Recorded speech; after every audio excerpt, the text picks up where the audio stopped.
सकते। आध्यात्मिक तौर पे तो आप जो है जा ही रहे हैं, भगवान के दर्शन करने जा रहे हैं, लेकिन आपकी मानसिक शांति के लिए भी बहुत महत्वपूर्ण है, क्योंकि आप यमुनोत्री, गंगोत्री जैसे, केदारनाथ, बद्रीनाथ जैसे स्थानों पे जा रहे हो तो आपको वहाँ बहुत शांति मिलेगी, आपको पीस मिलेगा। और दूसरा, आप ये फोन के झंझट से आप दूर रहते हो थोड़े दिनों के लिए, क्योंकि आप ड्राइव करते हो, आप लोगों के साथ जा रहे हो, बात कर रहे हो, और आपके फोकस आपका ये है कि धाम पे जाना, तो बाकी दुनिया से आप थोड़ा दूर होते हैं और पीस ऑफ माइंड के लिए आप इस जर्नी पे जाते हैं। शुरू करते हैं आपकी यात्रा। तो मैं सलाह देता हूँ कि आपको अपनी यात्रा की शुरुआत हरिद्वार से करनी चाहिए। हरिद्वार जो है हरि की नगरी है, हर की पैड़ी, जहाँ पे अमृत का एक बूंद गिरा था। तो कहते हैं कि हरिद्वार में अमृत का बूंद गिरा था, तो हरिद्वार में भी मोक्ष की प्राप्ति होती है। तो सबसे पहले आपको हरिद्वार में हर की पैड़ी में आपको स्नान करना चाहिए। स्नान करने के बाद फिर आप हर गंगे का नाम लेके आप स्टार्ट कर सकते हैं अपनी यात्रा। और हरिद्वार से आते हैं देहरादून होते हुए, और देहरादून में अगर आपके पास टाइम का कोई इशू नहीं है तो देहरादून में टपकेश्वर महादेव मंदिर के दर्शन जरूर करिएगा, क्योंकि टपकेश्वर महादेव की बहुत मान्यता है। फिर आप टपकेश्वर महादेव के दर्शन करने के बाद आगे मसूरी की तरफ बढ़ते हैं, और बीच में आता है शिव मंदिर। ये जो शिव मंदिर है तो बहुत ही सुंदर मंदिर है और बहुत पौराणिक मंदिर है। आशीर्वाद लेके आप आगे बढ़ सकते हैं। देन आप 30-35 किलोमीटर की जर्नी करके आप पहुंचते हैं मसूरी। मसूरी के वादियों का आनंद लेते हुए आप पहुंचते हैं कैंपटी फॉल। कैंपटी फॉल जिस चीज के लिए जाना जाता है, झरनों के लिए, वहाँ पे आप थोड़ी देर आप फोटोग्राफी, वीडियोग्राफी कर सकते हैं। आपके पास टाइम है तो वहाँ से केबल कार से आप नीचे झरने पे उतर सकते हैं, पैदल भी जा सकते हैं और केबल कार से भी आप जो है झरनों का आनंद ले सकते हैं। तो कैंपटी फॉल बहुत फेमस है। और कैंपटी फॉल से आप आगे की जर्नी शुरू करते हैं और आप पहुंचते हैं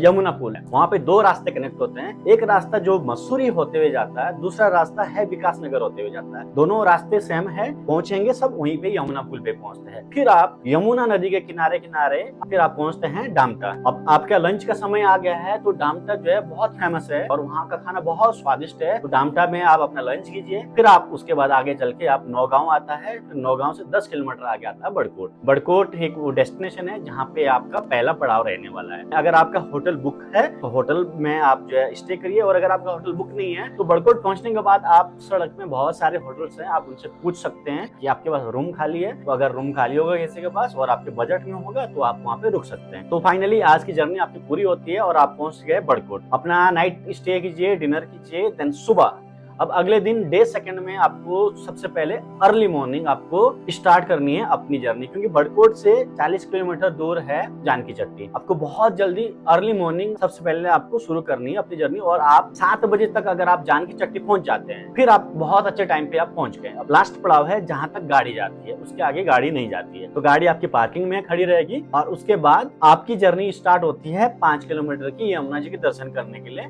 अब वहाँ पे आपके पास मल्टीपल ऑप्शन है, आप पैदल जा सकते हैं, 5 किलोमीटर का है, कोई ज्यादा लंबा चौड़ा रास्ता नहीं है, आप आसानी से 5 किलोमीटर का ट्रैक कर सकते हैं क्योंकि टाइम है आपके पास। दूसरा, आप घोड़ा ले सकते हैं या फिर पालकी ले सकते हैं या पिट्ठू ले सकते हैं, ये 3 ऑप्शन आपके पास हैं। तो आप फाइनली आपने स्टार्ट कर लिया अपना पैदल यात्रा या घोड़ा पालकी से। अब आप पहुंच जाते हैं यमुना जी के दर्शन करने और यमुनोत्री मंदिर के पास पहुंचने से पहले आप सबसे पहले आप वहाँ पे गर्म कुंड में स्नान कीजिएगा। लेडीज के लिए अलग है और जेंट्स के लिए अलग है, 2 अलग अलग कुंड बनाए गए हैं, स्नान कर सकते हैं। अब आप बोलेंगे कि स्नान कैसे करेंगे, वहाँ तो बहुत ठंडा होगा। तो वहाँ पे ये जो कुंड है ये गर्म पानी के कुंड है, और ये कोई ऐसा नहीं है कि गर्म किया जा रहा है ये पानी को, नहीं, ये प्राकृतिक है, ये नेचुरली गर्म कुंड है। वहाँ पे जो पानी आता है वो प्राकृतिक तौर पे वो गर्म ही होता है। तो एक मान्यता है कि अगर आप यमुनोत्री में गर्म कुंड में अगर आप स्नान करते हैं तो वहाँ पे शरीर में किसी प्रकार के चर्म रोग संबंधित कोई भी अगर बीमारियां हैं वो बीमारियां जो है दूर हो जाती है। वो एक अलग मान्यता है, धारणा है। अगर आप बिलीव करते हैं तो ठीक है,